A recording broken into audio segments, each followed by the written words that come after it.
Assalamualaikum warahmatullahi wabarakatuh.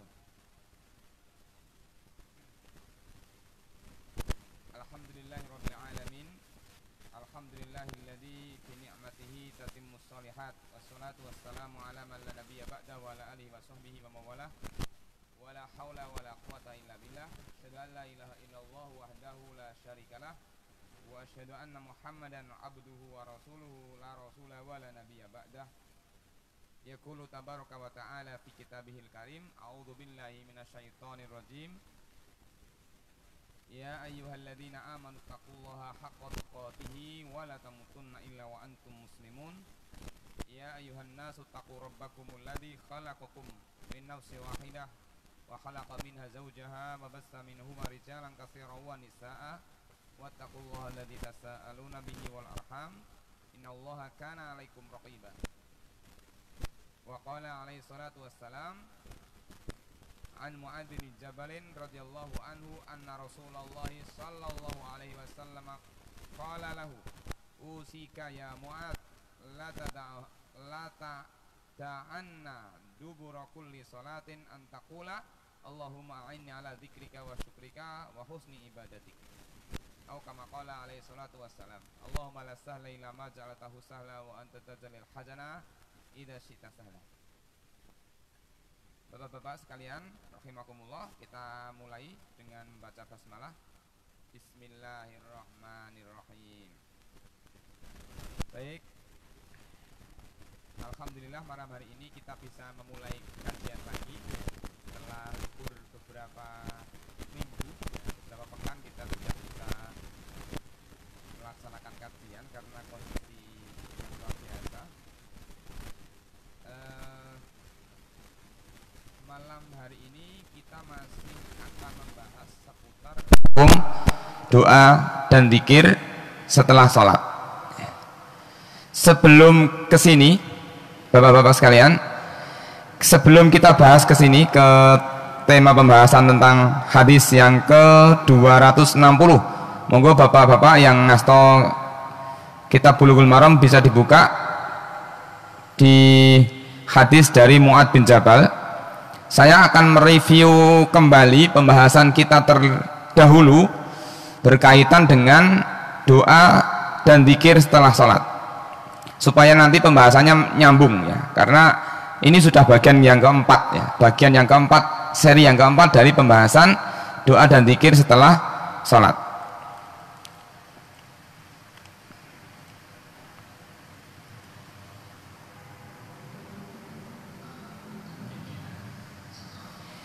Ini saya berikan sedikit gambaran tentang materi kita ini. Ini review saja. Doa dan zikir setelah sholat rawatib.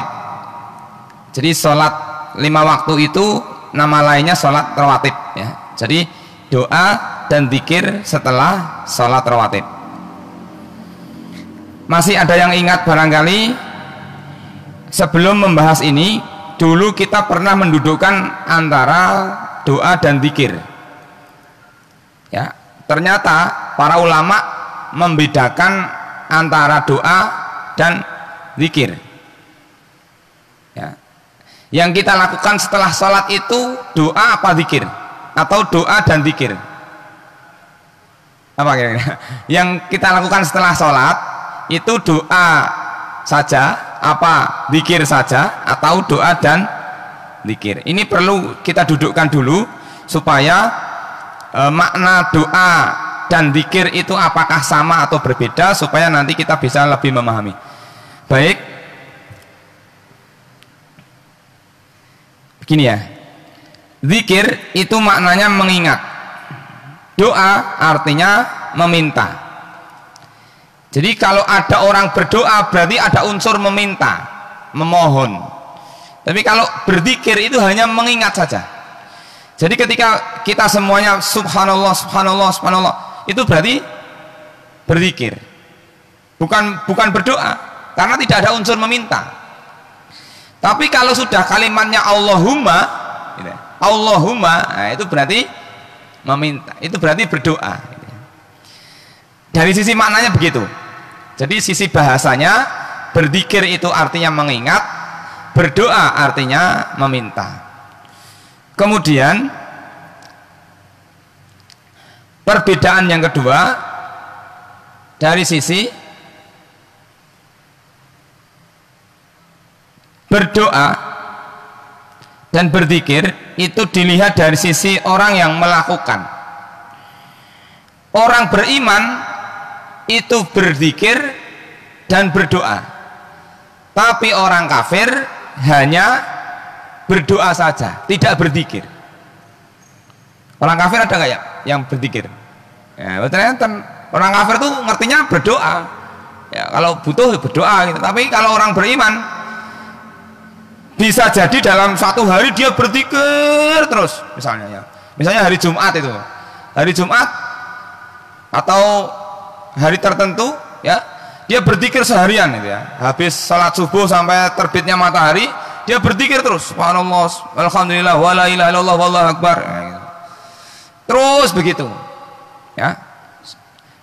Itu namanya berzikir. Tapi orang beriman itu bukan hanya berzikir saja, tapi dia ada berdoa. Kalau orang kafir ya taunya mereka berdoa, meminta. Itu perbedaan kedua. Perbedaan ketiga, berzikir itu didahulukan daripada berdoa. Jadi sebelum berdoa kita berzikir dulu. Jangan ujuk-ujuk ya, ujuk-ujuk doa, ujuk-ujuk nyuwun. Adabnya adalah berzikir. Dalilnya apa? Dalilnya ada di surat Al-Fatihah. Panjenengan bisa mirsani di surat Al-Fatihah. Alhamdulillahirabbil alamin, Ar-Rahmanirrahim, Maliki yaumiddin, iyyaka na'budu wa iyyaka nasta'in, ihdinas siratal mustaqim. Sebelum ihdinas siratal mustaqim itu isinya zikir semua, Pak. Memuji, menyebut Alhamdulillahirabbil alamin, Ar-Rahmanirrahim, Maliki yaumiddin, ya kan? Iyyaka na'budu wa iyyaka nasta'in, baru meminta apa? Ihdinas siratal mustaqim. Sehingga para ulama mengatakan berzikir itu didahulukan sebelum berdoa. Maka salah satu ada berdoa, harus ada berzikir dulu gitu. Gitu nggih. Perbedaan ketiga. Nah, saya ambil contoh. Kalau bacaan sholawat itu masuk zikir apa berdoa? Allahumma sholli ala Muhammad, atau Allahumma sholli ala Sayyidina Muhammad, atau Allahumma sholli wa sallim ala Sayyidina Muhammad, atau Allahumma sholli ala Nabiyyina Muhammad, atau bentuk sholawat yang lain. Banyak sekali. Sholawat itu masuk kategori zikir apa doa? Dilihat muatannya, Pak. Ada unsur meminta apa enggak? Ada ya. Berarti kalau ada, berarti dia masuk kategori berdoa. Jadi sholawat itu meminta kita memohon kepada Allah supaya Allah menurunkan rahmat dan kemuliaan kepada Rasulullah sallallahu alaihi wasallam. Nah, ada yang bertanya, mana yang lebih penting antara berzikir dan berdoa? Kalau boleh saya spesifikasikan, membaca sholawat itu berdoa, istighfar itu termasuk berdoa ya, karena astaghfirullah al-adzim, aku memohon ampun kepada Allah. Nah, ada berdoa dan berzikir, mana yang lebih utama? Imam Ibnul Qayyim pernah ditanya, seorang laki-laki, seorang muridnya bertanya kepada Imam Ibnul Qayyim, ya Imam Ibnul Qayyim, mana yang lebih utama antara berzikir dengan membaca sholawat? Maka Imam Ibnul Qayyim mengatakan, jika kamu dalam keadaan kotor, maka sabun lebih utama daripada minyak wangi. Nah, sebentar, Pak. Jenengan seharian bekerja, Kan tidak mungkin panjenengan kondur terus semprot minyak wangi, mboten siram sik. Nah, maka dalam kondisi kita banyak merasa banyak dosa kita, maka yang lebih utama adalah istighfar terlebih dahulu. Perbanyak istighfar dulu untuk membersihkan dosa-dosa kita. Setelah itu baru diisi dengan berzikir itu untuk supaya wangi tadi. Sebagaimana Imam Ibnu Qayyim menjawab pertanyaan tadi. Baik, ini review materi pada 1 bulan yang lalu. Nah, sekarang kita masuk kepada pembahasan hadis yang ke-260.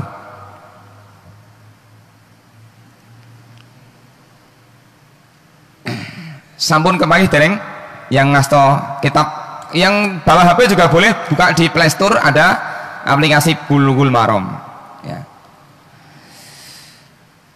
Wa an Mu'adz bin Jabalin radhiyallahu anhu anna Rasulullah sallallahu alaihi wasallam qala usika ya Mu'adz la tada'anna dubura kulli salatin an taqula Allahumma a'inni ala dzikrika wa syukrika wa husni ibadatika. Rawahu Ahmad wa Abu Dawud wa Nasa'i bisanadin qawiyyin.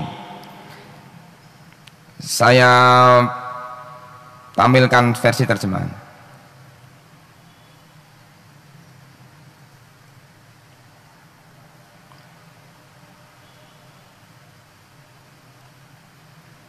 Nih. Wa an Mu'adz bin Jabal, dari Mu'adz bin Jabal, sahabat Rasulullah SAW yang sangat dekat dengan Rasulullah. Saking dekatnya Rasulullah pernah menyatakan, ya Mu'adz inni uhibbuka. Jadi dalam satu kesempatan Rasulullah SAW, saking dekatnya Rasulullah dengan Mu'adz bin Jabal, Rasulullah pernah menyatakan, ya Mu'adz inni uhibbuka, aku mencintaimu karena Allah. Saking dekatnya Rasulullah bersama Mu'adz bin Jabal. Yang kedua, bukti bahwa Mu'adz bin Jabal itu dekat dengan Rasulullah. Rasulullah SAW pernah mendapati Mu'adz berjalan kaki. Rasulullah naik keledai, kemudian Rasulullah berhenti dan memboncengkan Mu'adz di belakang Rasulullah SAW. Ya, ini sebuah kemuliaan yang tidak didapati oleh orang lain. Berarti Mu'adz mendapatkan posisi yang mulia di sisi Rasulullah Sallallahu Alaihi Wasallam. Nah, saking dekatnya Rasulullah dengan Mu'adz bin Jabal, Rasulullah bersabda, usika ya Mu'adz, aku wasiatkan kepadamu wahai Mu'adz. Kalimat usika dalam beberapa ayat dan hadis itu sebagian ulama mengatakan kalimat usika, aku wasiatkan kepadamu, itu maknanya aku perintahkan, sebagaimana di dalam surat Al-Isra ya Pak ya. Ya kan? Surat Al-Isra itu kan apa namanya? Disebutkan bahwa Allah Subhanahu wa taala mewasiatkan kepada Rasulullah SAW. Jadi mewasiatkan itu maknanya memerintahkan. Wahai Mu'adz, agar engkau jangan sekali-kali setiap sholat meninggalkan doa. Jadi kalimatnya begini, la tada'anna, janganlah kamu sekali-kali. Di sini ada kalimat nun taukid, ada nun yang ditambahi tasdid, artinya penegasan. Jangan sekali-kali kamu tinggalkan. Dubura kulli sholatin, ya, dubura kulli sholatin, akhir dari setiap sholat. Nanti akan kita bahas makna kalimat dubur. Akhir dari setiap sholat, antakulu, mestinya antakula ya, antakula, kamu mengucapkan Allahumma, ya Allah, a'inni, berikan pertolongan kepadaku, ala dzikrika, agar aku senantiasa mengingatmu, wa syukrika, agar senantiasa bersyukur kepadamu. Yang ketiga, wa husni ibadatika, dan memperbaiki atau mempersembahkan ibadah terbaikku kepadamu. Jadi Rasulullah SAW memerintahkan kepada Mu'adz bin Jabal untuk tidak meninggalkan doa. Ini masuk doa apa zikir ini ya? Doa ya. Doa setelah sholat. Kalimatnya Allahumma a'inni, ya Allah aku mohon pertolongan kepadamu ala zikrika, supaya senantiasa ingat kepadamu. Satu ya. Yang kedua, supaya senantiasa bersyukur kepadamu. Dua. Yang ketiga adalah supaya senantiasa beribadah dengan ibadah terbaik kepadamu. Kita lihat syarah hadisnya.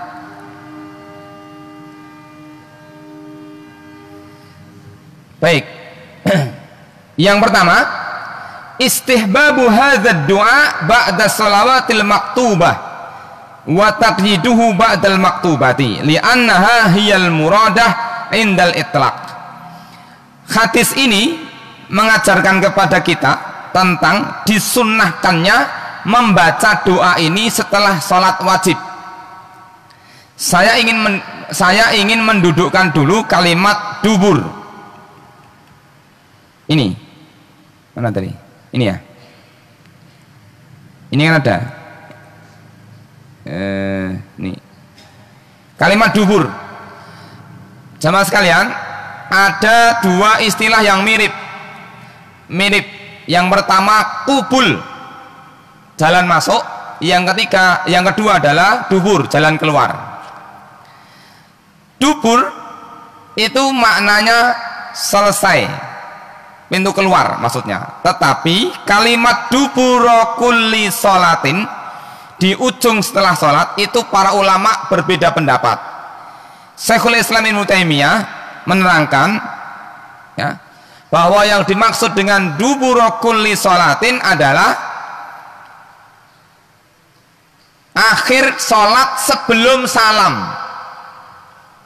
Oke, akhir sholat sebelum salam. Ini kembali ke sini tadi Pak, kembali ke pengertian ini tadi, ke pengertian doa dan zikir tadi ya. Ini ya.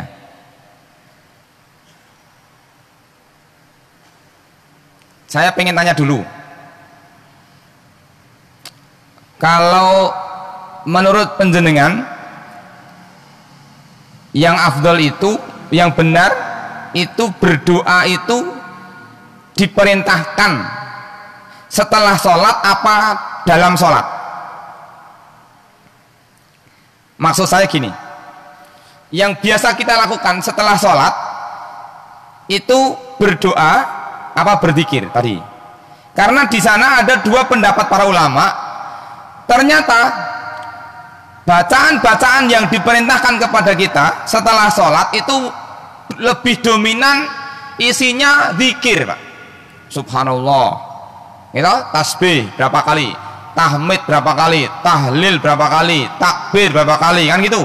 Itu muatannya zikir gitu. Bahkan ada sebagian ulama yang mengatakan Rasulullah tidak mengangkat kedua tangan beliau setelah sholat. Jadi setelah sholat beliau tidak mengangkat kedua tangan, sebagaimana kita habis sholat selalu berdoa gitu. Kenapa? Karena memang ya, dalam kajian-kajian fikih tentang zikir dan doa yang berkaitan dengan sholat, sebagian ulama kita mengatakan bahwa doa itu disunnahkan di dalam sholat, bukan setelah sholat. Dalilnya apa? Dalilnya kita diperintahkan untuk memperbanyak doa ketika sujud. Kita diperintahkan memperbanyak doa setelah tahiyat akhir. Lalu sebutan Pak, gitu. Ketika penjenengan mendapati imam sholat, ya, imam sholatnya sepuh, lama sekali, penjenengan sudah tahiyat akhir, sudah begini, nunggu salamnya imam. Apa yang jenengan kerjakan? Kulompon innaka hamidum majid pun rampung, imamnya orang salam-salam. Apa yang jenengan kerjakan? Diam? Apa doa tahiyatnya dibaleni? Napa-napa? Itu kan menunggu waktu apa namanya? Menunggu waktu imamnya salam itu kan ada kadang-kadang lama kan? Ya, udah begini. Imam itu salam-salam toh yo. Tak iseni apa iki kan? Diam. Ada yang diam, ada yang tahiyatnya dibaleni gitu. Tapi ada yang karena dia sudah baca riwayatnya diperintahkan memperbanyak doa setelah tahiyat akhir. Maka dia baca doa itu sebanyak-banyaknya sampai ucapan salam imam diucapkan. Nah, disitulah ya sebagian ulama kita mengatakan doa itu dibaca sebelum salam dengan syarat bacaan doa yang maksur, tidak boleh bahasa Jawa, tidak boleh bahasa Indonesia gitu. Karena disitulah salah satu tempat waktu yang diperintahkan kita memperbanyak doa, sehingga ketika dia sudah berdoa sebelum salam, habis salam selesai, habis sholat selesai, dia tinggal berzikir. Doanya sudah disampaikan ketika setelah tahiyat akhir. Ini pendapat pertama ya, pendapat pertama. Jadi doa yang dilakukan oleh seorang hamba setiap sholat dilakukan sebelum membaca salam, atau ketika dia sedang sujud boleh. Ketika sujud kan kita ya, inna aqraba ma yakunu bainal abdi wa rabbih kana fi sujud. Sesungguhnya keadaan paling dekat antara seorang hamba dengan Allah adalah ketika sujud. Fa'aksiru fihi doa, maka perbanyaklah bacaan doa. Cuma kalau kita sedang sholat berjamaah menjadi terikat dengan imam kan nggak bisa gitu. Tapi kalau kita sedang sholat sendirian bisa saja kita tambahi. Ini pendapat pertama ya, jadi jangan disimpulkan dulu ya, ini saya sampaikan pendapat para ulama. Pendapat kedua mengatakan bahwa doa itu boleh dikerjakan setelah sholat ya, meskipun kelompok yang pertama tadi mengatakan yang diperintahkan setelah sholat itu bukan doa tapi zikir. Dalilnya apa? Ini dalilnya. Ini dalilnya. Coba bapak-bapak penjenengan persani di sini.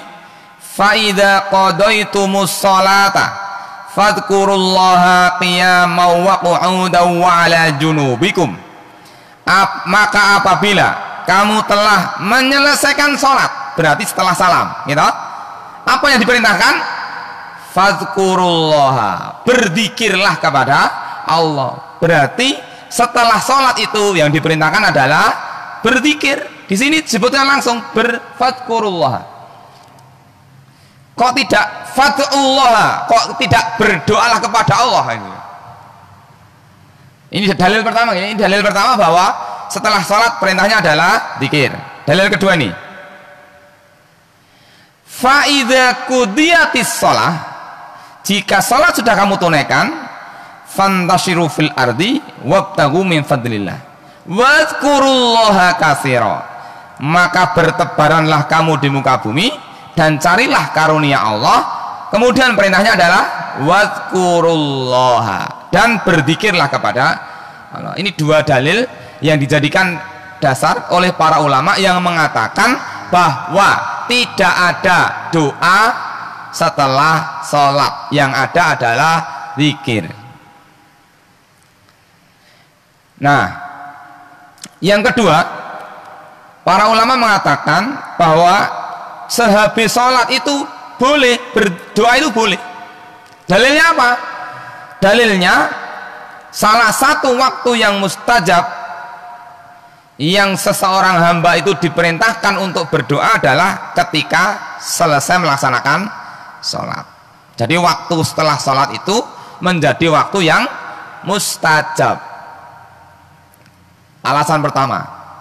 Alasan kedua, kenapa habis sholat itu kita diperintahkan untuk berdoa?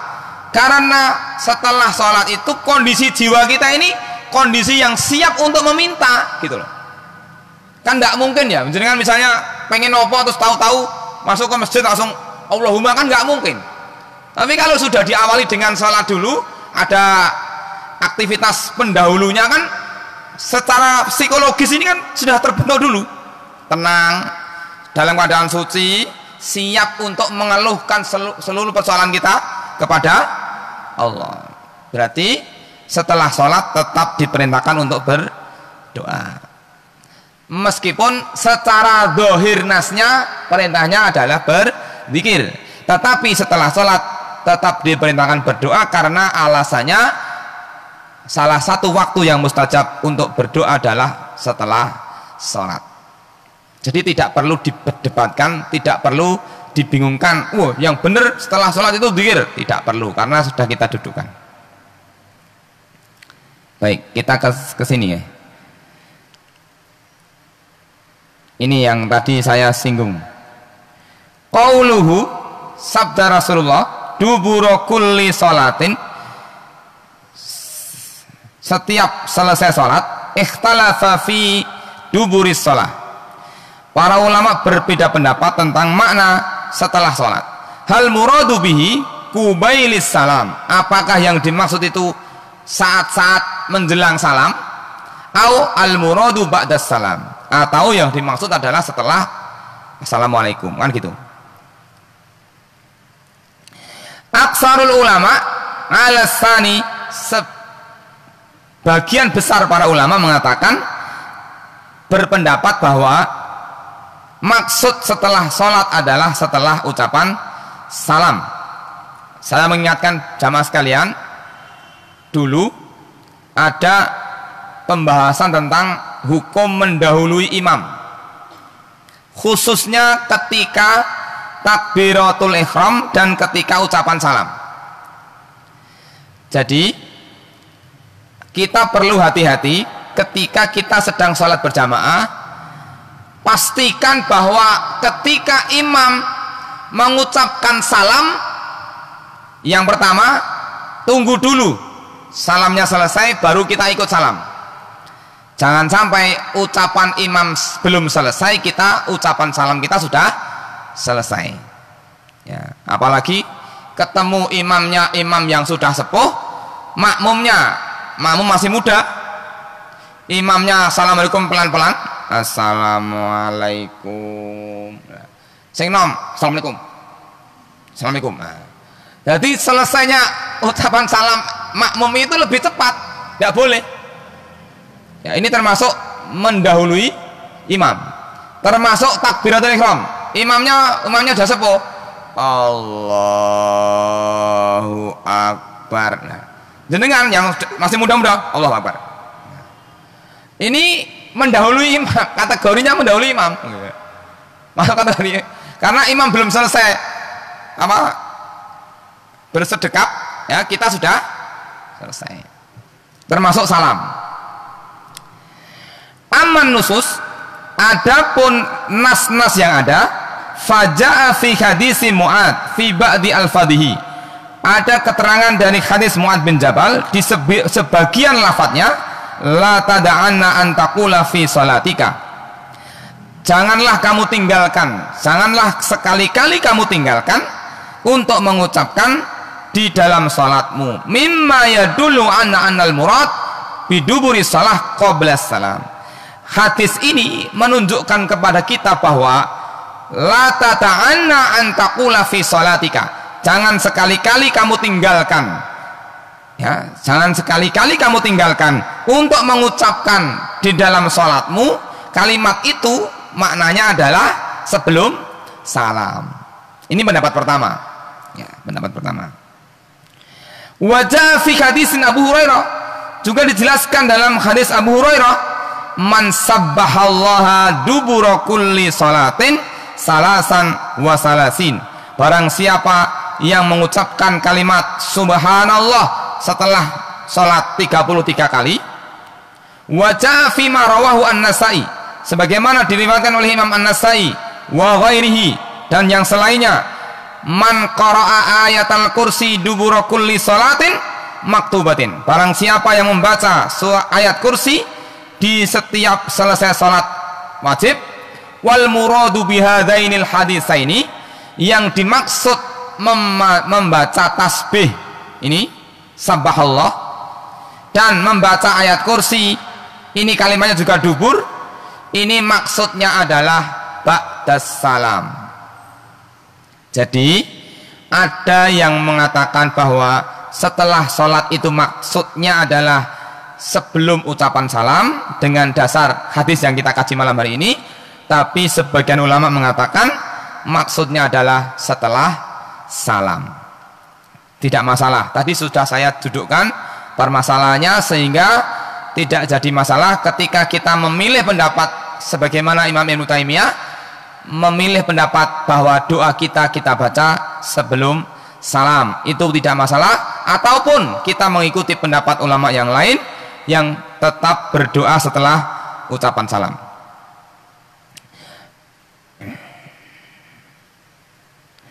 Tapi Imam Ahmad menguatkan pendapat akhir fasara ad-dubura yuradu bihi akhiru juz'un minas salah wa yuradu bihi ma ba'da salam, yaitu setelah salam.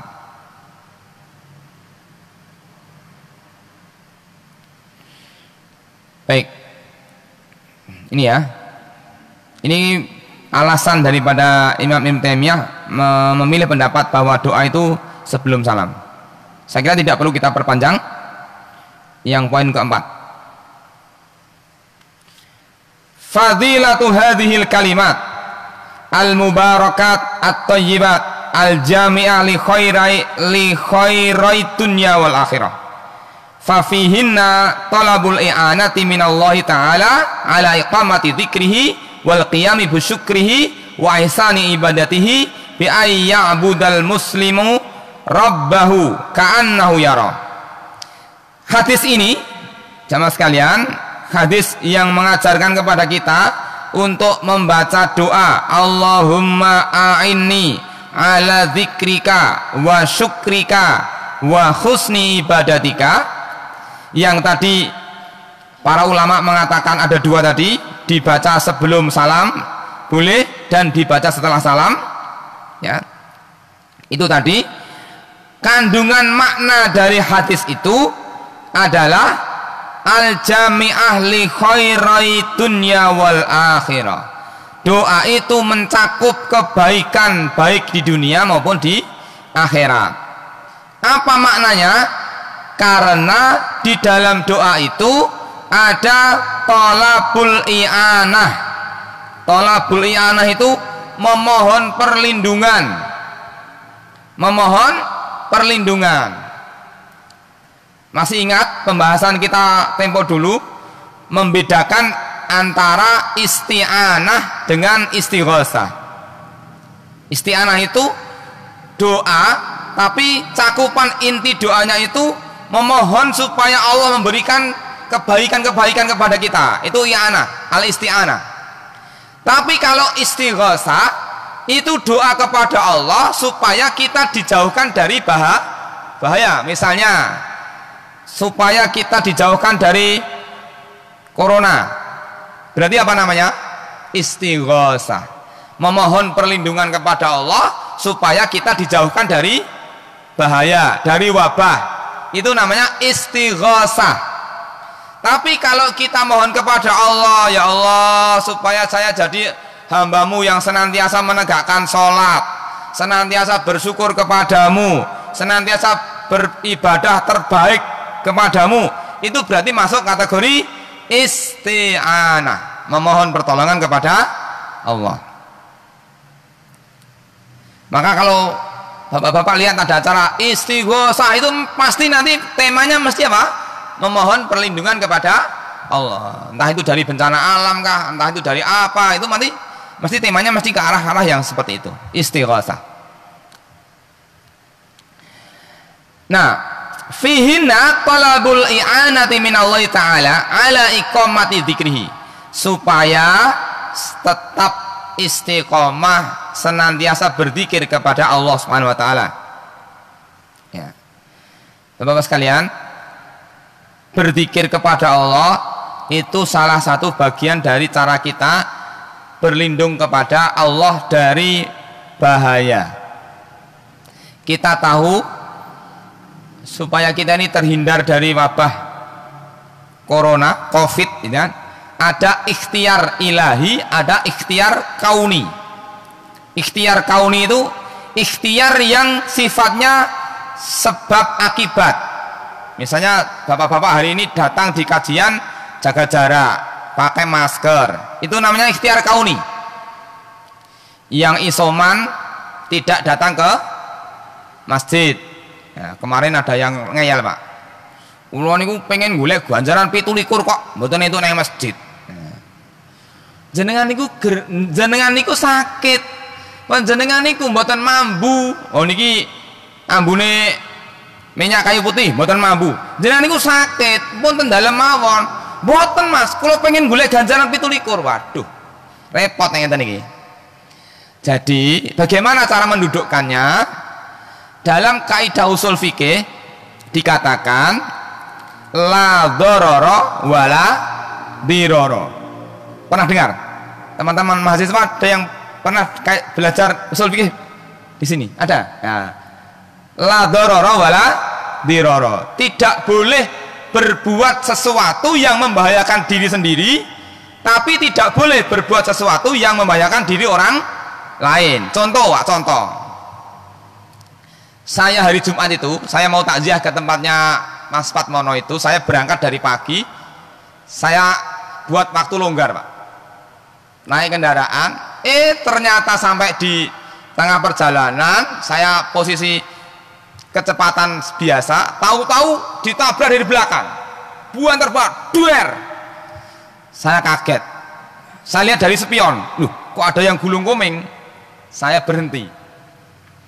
Saya lihat ke belakang, ternyata ada anak muda yang sudah gulung komeng begitu. Saya lihat bemper saya patah. Waduh, bemper nganti patah ini berarti bandar tenan. Tak tanya, jenengan niku kok saged nabrak kula niku salah kula napa? Pripun critane? Dia bilang, ngapunten Pak, kula niku ndek dalu mlebet dalu. Jadi kula ten pabrik mlebet dalu niki ajeng mantuk. Oh, berarti ngantuk jenengan. Jadi orang ngantuk naik sepeda motor itu la dororo wala diroro. Dia mengendarai kendaraan berbahaya untuk dirinya sendiri, tapi juga untuk orang lain. Ngantuk, Pak. Saya sering pulang ngisi pengajian, ketemu anak muda bawa sepeda motor, mboten nganggo lampu. Buan terbang, bareng ketemu, itu berbahaya untuk dirinya sendiri, juga orang lain. Umpama tiba benar sing nulung ini, pun tiba toknya. Itu namanya berbahaya. Begitu juga ketika ada orang sudah sakit, indikator kuat dia kena COVID, pun mboten mambu nopo-nopo, gitu. Dicedaki tempe bosok nggih mboten mambu. Oh, ini berarti diduga kuat dia terkonfirmasi COVID-19. Maka kalau dia tetap nekat ke masjid, dia terkena kaidah usul fikih la dororo wala diroro. Dia juga tidak segera sembuh karena dia tidak istirahat. Dia punya potensi untuk membahayakan orang lain. Maka lebih baik isoman. Lah kula pengen untuk ganjaran 17 rekat, 17 derajat. Rasulullah bersabda, idza maridul abdu aw safara kutiba lahu ma kana ya'malu sahihan muqiman. Jika seorang hamba sakit, ya, maka dia akan ditulis pahalanya sama seperti ketika dia sehat atau ketika dia tidak sedang safar. Berarti kalau ada orang isoman, kok dia sebelum isoman dia sudah punya aktivitas sholat berjamaah, ketika isoman dia terhalang tidak bisa sholat jamaah, dia tetap mendapat pahala sholat berjamaah meskipun dia isoman. Mangatur kayak kalau tonggo-tonggo penjenengan sing dong dablek-dablek enten niku. Pon isoman leran ten ngomah untuk ganjaran podo menangel. Nah, niku namanya la darara wala dirara. Nggih, kembali ke sini. Wal qiyamu bisyukrihi, supaya senantiasa bersyukur kepada Allah, wa ihsanu ibadatihi, dan senantiasa mempersembahkan ibadah terbaiknya kepada Allah Ta'ala. Bi ayya'budal muslimu rabbahu ka'annahu yara. supaya seorang muslim itu beribadah kepada Allah seolah-olah dia melihat Allah Ta'ala. Jadi di dalam doa ini kita mohon kepada Allah ada 3 poin penting. 1, kita mohon kepada Allah supaya kita tetap berzikir, ingat kepada Allah. 2, kita mohon kepada Allah supaya kita senantiasa bersyukur. Hari ini kita diberikan kesehatan, bisa hadir di majelis taklim, ya. Yang ketiga, supaya kita bisa mempersembahkan ibadah terbaik kita kepada Allah Subhanahu wa taala.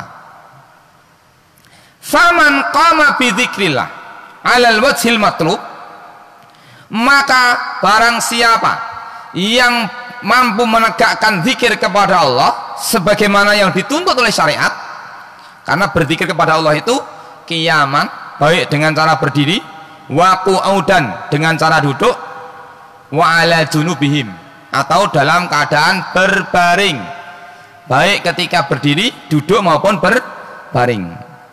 Wa ada syukrullahi ala ni'amihi wa ihsanihi, dan dia bersyukur kepada Allah atas nikmat-nikmatnya dan senantiasa berbuat baik kepadanya.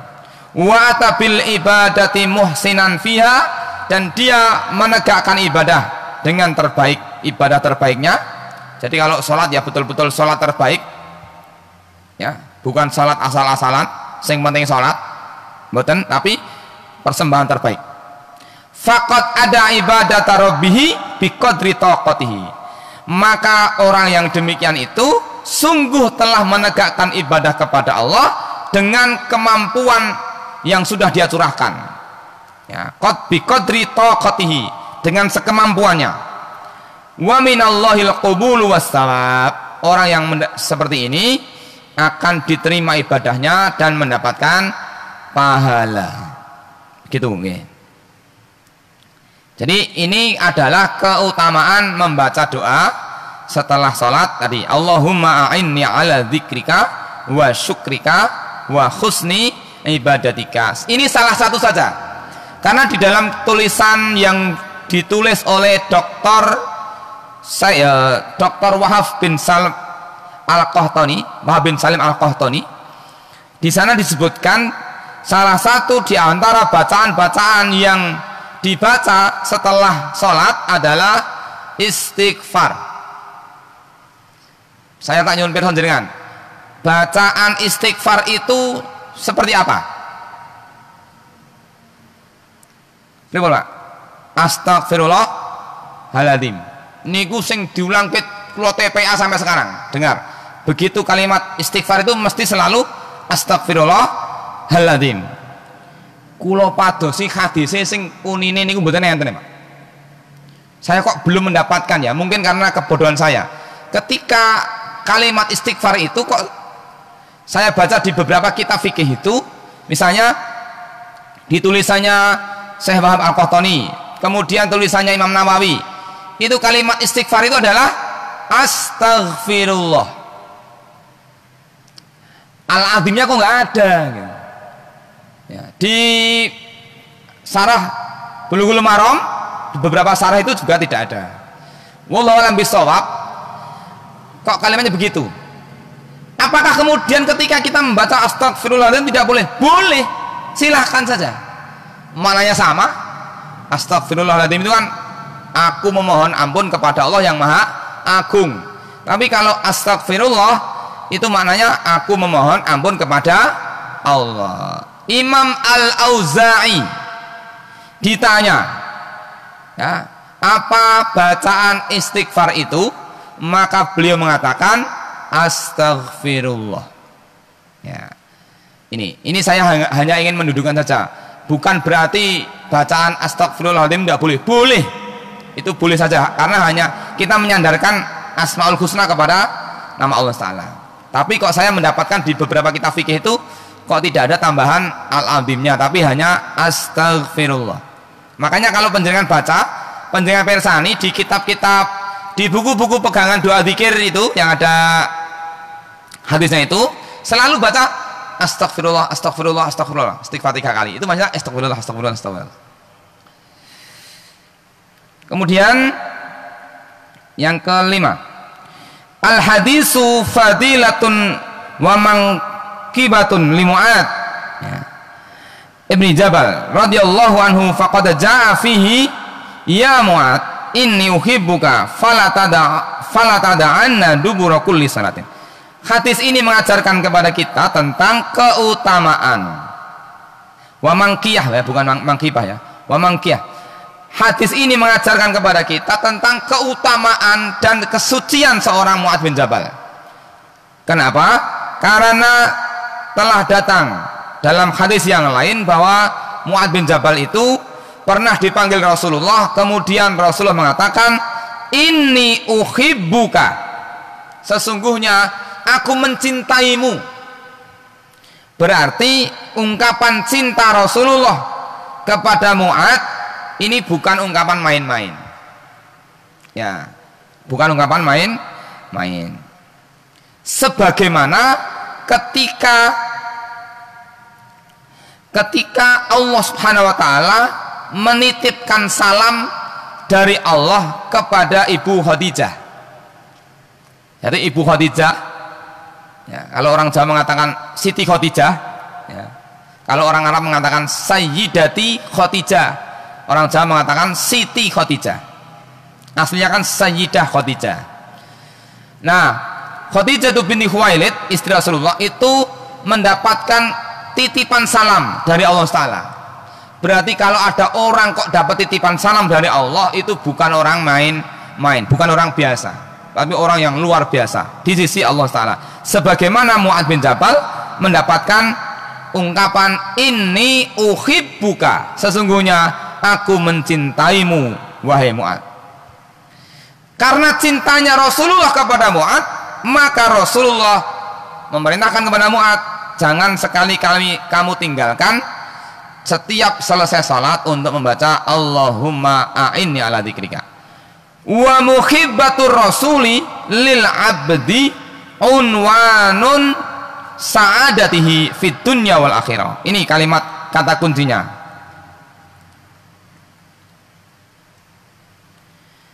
Dan muhibbatur rasul, orang yang dicintai oleh Rasul ya, orang yang dinyatakan oleh Rasulullah bahwa dia dicintai oleh Rasulullah, itu unwanu sa'adatihi, tanda bahwa dia akan mendapatkan kebahagiaan di dunia maupun di akhirat. Panjenengan kan setiap hari membaca sholawat, lalu sebentar Pak. Nah, minimal dalam sholat lah ya, minimal dalam sholat, meskipun mungkin di luar sholat tidak, tapi minimal dalam sholat itu baca sholawat. Apa yang kita harapkan ketika kita baca sholawat? Kita mendapatkan syafaat Rasulullah ketika nanti di akhirat. Karena salah satu indikator seseorang itu terbaca sebagai umat Rasulullah adalah dengan bacaan sholawat. Kalau panjenengan hari ini mendapatkan kabar bahwa panjenengan adalah orang yang dicintai Rasulullah, ini ngomongin dah bahagia nih, kan semuanya kan ini kan berharap mendapatkan syafaat. Tidak mungkin orang itu dapat syafaat kalau dia tidak dicintai oleh Rasulullah, kan begitu. Nah, ini ada orang yang secara definitif disebut namanya, dipanggil namanya, diungkapkan rasa cintanya dari Rasulullah kepada Mu'ad. Berarti Mu'ad sudah mendapatkan satu tanda kebahagiaan baik di dunia maupun di akhirat. Nah, ini bukan orang main-main. Maka penting bagi kita untuk mempelajari kehidupan seorang Mu'ad bin Jabal. Kenapa? Karena Mu'ad bin Jabal adalah orang yang dicintai Rasulullah. Berarti kehidupannya pasti sudah diridhoi oleh Rasulullah Sallallahu Alaihi Wasallam. Jelas. Ya, mencontoh itu yang seperti itu. Bukan orang-orang yang jauh dari Rasulullah, kan begitu. Wa ammal hadis, adapun hadis ini fahuwa minal hadisil musalsalah bihadhil kalimah al-latifah al-karimah. Ini adalah hadis yang merupakan hadis yang rangkaian hadis-hadis tentang baiknya kalimat ini ya, mulianya kalimat ini, maksudnya kalimat doa ini. Artinya riwayat ini bukan hanya ini, lebih banyak lagi. Selanjutnya, al hadisu fihi ta'kid 'alal ityani bihadhil da'awat al karimat bima jaa fihinna minan nahyi an tarkihinna mimma qad yuhmalu 'alal qauli bil wujub. Hadis ini menjadi penguat akan diperintahkannya doa yang mulia ini untuk dibaca dan untuk tidak ditinggalkan, ya, untuk tidak ditinggalkan. Mimma qad yuhmalu 'alal qauli bil wujub. Bahkan ada sebagian ulama yang mengatakan saking pentingnya doa ini, mereka mengatakan wajib dibaca setelah sholat. Ya, meskipun kalau kalimat wajib itu kan jadi berat itu ya, karena wajib itu kalau tidak dikerjakan jadi dosa gitu ya. Tetapi intinya pada penekanan yang sangat kuat bahwa doa ini untuk tidak dilupakan setelah sholat. Al-hasilu qala Syekhul Islam, al-hasilu annahu yustahabbu lil abdi idza faragha min salatihi wastaghfarallaha wa dzakarahu wa hallalahu wa sabbahahu wa hamidahu wa kabbarahu bil adkaril masyru'ah uqbas salah ay yusalli 'alan nabi wa yad'u mimma syaa fa inna du'a uqba hadhil ibadati ahra al awqati bil ijabah la siyama ba'da dzikrillahi wahdah wassana'i alaihi wassalatu ala rasulihi wa huwa ablaghul asbab li jalbil manafi' wa daf'il madar wa yustahabbu ihfa'ud du'a fa fi ihfa'iha fawaidun fiha minha.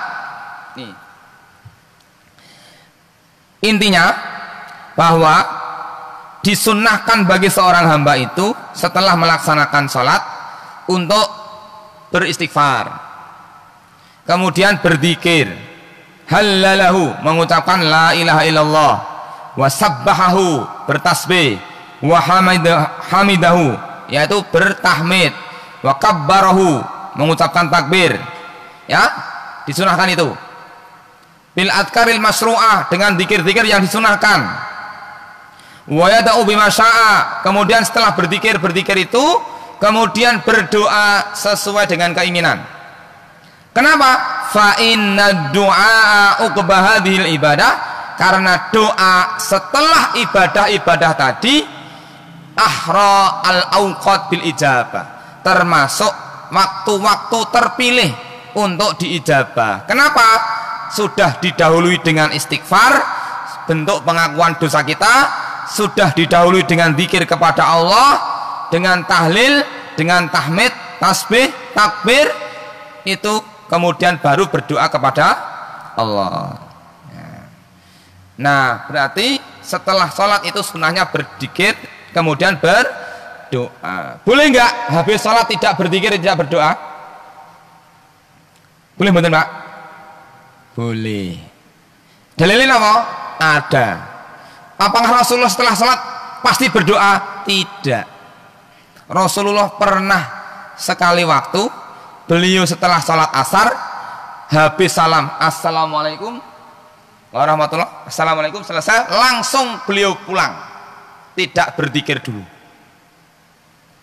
Setelah pulang tidak lama kemudian beliau kembali ke masjid. Para sahabat bertanya-tanya, ya Rasulullah, kenapa engkau terburu-buru pulang, tidak berzikir lebih dahulu? Maka Rasulullah mengatakan, sesungguhnya aku ingat ada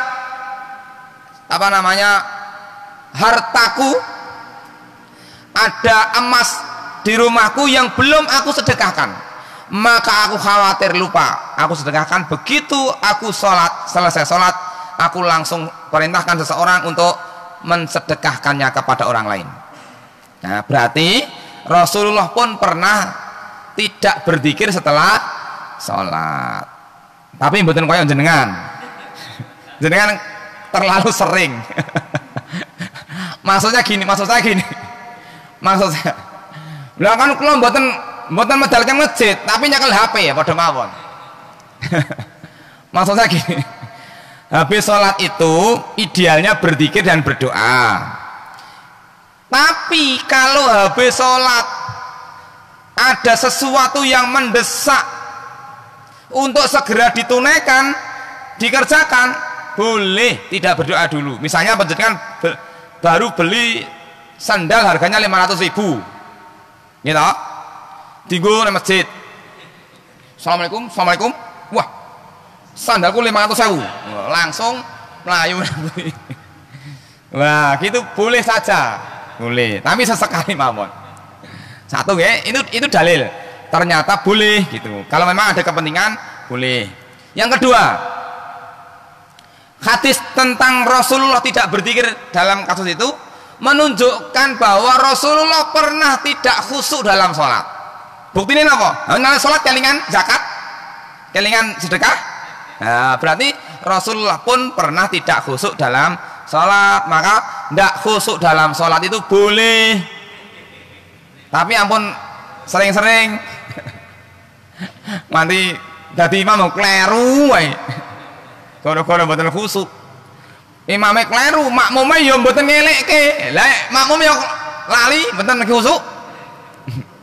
Bareng wis dagongan sing ibu-ibu ki mburi. Mas nek mau keluwihan sak rakaat ana monggo. Lah makmume menahe.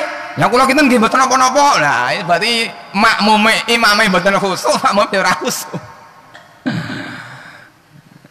Gitu. Nah, di sini yustahabu ikhfa'u doa, disunahkan untuk melirihkan doa. Kenapa doa itu disunahkan lirih, mboten banter-banter? Satu maknanya, faedahnya. Kenapa doa setelah sholat itu disuruh pelan-pelan, mboten banter-banter? Satu, al-ikhlasu lillahi ta'ala, supaya lebih ikhlas. Walaupun juga bukan jaminan orang berzikir itu pelan-pelan, mboten krungu kok mesti ikhlas, nggih jare mesti.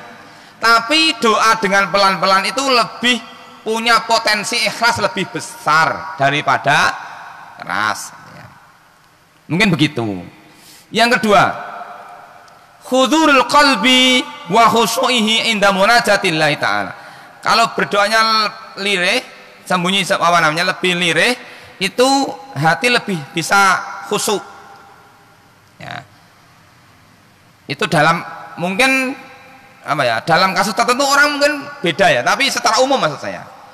Karena ada orang berdoa itu sendirian di khusuk-khusuknya ya ora khusuk, tapi bareng doa jamaah bareng iso nangis apa? Saking pinternya ustadz yang mimpin doa tadi kan sampai nangis gitu. Wal bu'du anil qawati al masyusat, ya. Berdoa dengan lirih, dengan pelan-pelan itu akan terhindar dari hal-hal yang mengganggu doa tadi. Di satu sisi juga ketika berdoa dengan keras itu dimungkinkan akan mengganggu orang yang masbuk, gitu ya. Jadi dimungkinkan akan mengganggu orang yang masbuk. Jadi masbuk niku mun tahiyat akhir niku bulan Allahumma sholli ala Muhammad pelarune Allahumma sholli bulan baleni tahiyate karo rampung. Mergo krungu dikiran banter kan tadi. Itu pendapat sebagian orang. Tapi kalaupun ada sebagian kalangan yang mengatakan kami berdoa keras dengan niat untuk melatih jamaah, monggo saja. Ya, itu bagian dari bentuk tarbiyah, bentuk melatih jamaah untuk bisa berdoa. Ya, bayi berdoa kadang-kadang di bareng jamaah supaya jamaah yang tadinya nggak bisa baca, yang bisanya hanya mengikuti kalimat itu akan terbantu. Tapi memang apa namanya, lebih baik ketika sudah semuanya sudah bisa, memang lebih baik untuk dilirihkan. Nah, ada sebuah keterangan yang saya baca itu kalimatnya begini. Para sahabat Rasulullah itu ketika dia berdoa, itu doa yang mereka baca itu sampai menjadi identitas bahwa dia sudah selesai sholat. Paham maksudnya? Jadi begini, orang sholat itu kan menghadap ke kiblat semua. Dia akan membaca doa dengan sir. Tapi begitu selesai sholat, ada yang mengucapkan subhanallah, subhanallah, subhanallah. Nah, suara-suara yang saut-sautan yang lirih-lirih tadi itu menjadi penanda bahwa sholat itu sudah selesai. Jadi para sahabat dulu itu mengenali bahwa sholat selesai itu dengan beberapa tanda. Satu, tanda pertama bagi mereka ketika mengetahui sholat sudah selesai adalah melihat imam. Kalau imam sudah menghadap ke arah makmum, berarti sholatnya sudah selesai. Maka disunahkan ketika imam selesai mimpin sholat jamaah, dia diperintahkan untuk menghadap ke arah makmum. Satu.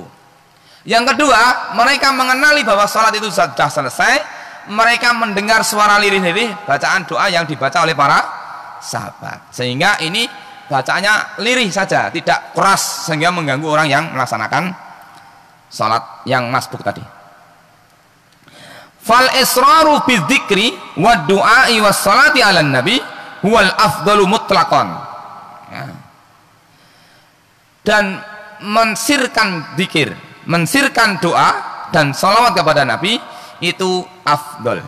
Ya, itu afdol. Bahkan lebih baik disirkan karena tadi banyaknya madharat yang mungkin akan timbul ketika dengan membaca doa atau dzikir dengan keras. Kecuali dalam rangka niat untuk memberikan pelajaran atau melatih jamaah. Wa husni ibadatika al-matlubu min hadhil jumlah wa at-tajarrud amma yusghiluhu anillah. Maksudnya ibadah terbaikku kepadamu adalah membersihkan diri dari segala sesuatu yang menyibukkan diri dari Allah Subhanahu wa taala. Wa yulhihi an dzikrillah, yang melalaikan dari berzikir kepada Allah. Wa ibadatihi, dan dari ibadah kepadanya, liyatafarraghal limunajatihi ila Allah taala, supaya bentuk munajatnya kepada Allah itu betul-betul khidmat ini ya. Jadi maksudnya itu maksud wa husni ibadatika, Allahumma a'inni ala dzikrika wa syukrika wa husni ibadatika. Maksud kalimat wa husni ibadatika di situ adalah supaya Allah membersihkan segala sesuatu yang menyibukkan diri melupakan Allah Subhanahu wa taala. Jadi fokus hanya untuk beribadah kepada Allah. Yang kedelapan, fihi khirsun nabi ala ma yanfa'u ummatah. Hadis ini mengajarkan kepada kita tentang keinginan besar Rasulullah terhadap perkara-perkara yang memberi manfaat kepada umatnya. Wa yarfa'u darajatihim, dan mengangkat derajat umatnya. Wa ya'lam maratibihim, dan mengangkat maratib, tingkatan-tingkatannya, ya, martabatnya, mengangkat derajatnya inda rabbihim. Fa shalawatullah wa salamuhu. Jadi hadis ini memberikan pengajaran kepada kita bahwa Rasulullah SAW sangat ingin supaya umatnya itu mendapat manfaat, sangat ingin supaya umatnya itu diangkat derajatnya di sisi Allah Subhanahu wa taala. Maka salah satu wasiat Rasulullah ketika beliau akan meninggal dunia adalah ummati as-salat. Wahai umatku, jagalah salat. Wa ma malakat aimanukum, dan apa-apa yang menjadi perwalian kalian. Itu wasiat Rasulullah ketika Rasulullah sakit menjelang beliau meninggal dunia. Kenapa? Akan pentingnya ibadah salat, sampai-sampai sebelum meninggal saja Rasulullah berwasiat tentang salat. Oke, jamaah rahimakumullah, demikian yang bisa kita kaji pada pertemuan malam hari ini. Ini adalah masih membahas tentang doa dan zikir, satu riwayat. Semoga minggu depan kita masih akan membahas di bab doa dan zikir episode yang kelima, masih berkaitan dengan doa zikir setelah salat. Banyak hal kurang berkenan, mohon untuk dimaafkan. Kita akhiri kajian kita malam hari ini dengan membaca doa kafar majelis. Subhanakallahumma wa bihamdika asyhadu an la ilaha illa anta astaghfiruka wa atubu ilaik. Alafu minkum, wassalamualaikum warahmatullahi wabarakatuh.